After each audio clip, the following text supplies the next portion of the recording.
प्रश्न क्रमांक 114, 5 एकक व 4 एकक त्रिज्येच्या 2 एककेंद्री वर्तुळांपैकी मोठ्या वर्तुळाची जीवा लहान वर्तुळाला स्पर्श करते तर त्या जीवेची लांबी काढा असं म्हटलंय बघा।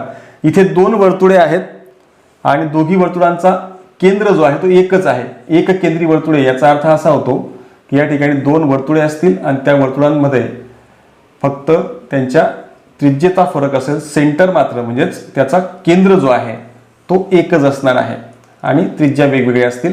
मग आता याची त्रिज्या जी आहे, एकाची त्रिज्या त्यांनी दिलेली आहे, लहान वर्तुळाची त्रिज्या 4 एकक आणि मोठ्या वर्तुळाची त्रिज्या जी आहे ती दिलेली आहे 5 एकक। या प्रकारे त्यांनी दिलेला आहे आणि आपल्याला म्हटलं आहे की मोठ्या वर्तुळाची जीवा जी आहे, मोठा वर्तुळ याची जीवा समजा अशी असेल आणि ती स्पर्श करते आहे लहान वर्तुळाला, हा त्यांनी दिलेल्या प्रश्नाचा मीनिंग आहे। आणि त्यांचं म्हणणं आहे की तर जीवेची लांबी काढा।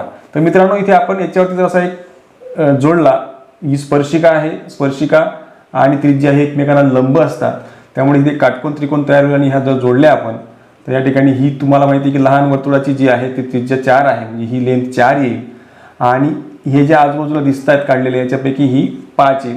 पायथागोरसचं प्रमेय वापरून आपल्याला डायरेक्ट ही बाजू मिळेल, त्या बाजूची दुप्पट केली की तुम्हाला हे मिळणार आहे, कारण ही त्याला दुभाजते, लंब पण असते आणि दुभाजक पण असते, असा एक थेरम आहे। म्हणजे वर्तुळ केंद्रापासून जीवेवर टाकलेला लंब जीवेस दुभागतो, तो लंब पण असतो आणि दुभागतो सुद्धा।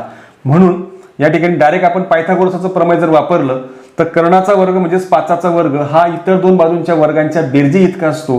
म्हणजे ही बाजू जर मला मिळवायची असेल तिला मी x मानली, ही पण x असणार आहे, तर इथे काय मग 5चा वर्ग 25 बरोबर 4चा वर्ग 16 अधिक x वर्ग असं येईल। आणि मग हा 16 इकडे पाठवला तर 25 मधून 16 गेले आणि हे उरले 9, याचं वर्गमूळ जर घेतलं तर x मिळतो आहे 3, परंतु ही 3 इथपर्यंत झाली, त्याची दुप्पट आपण केली म्हणजेच 2x आपण केला म्हणजे 3 दुने 6 होईल।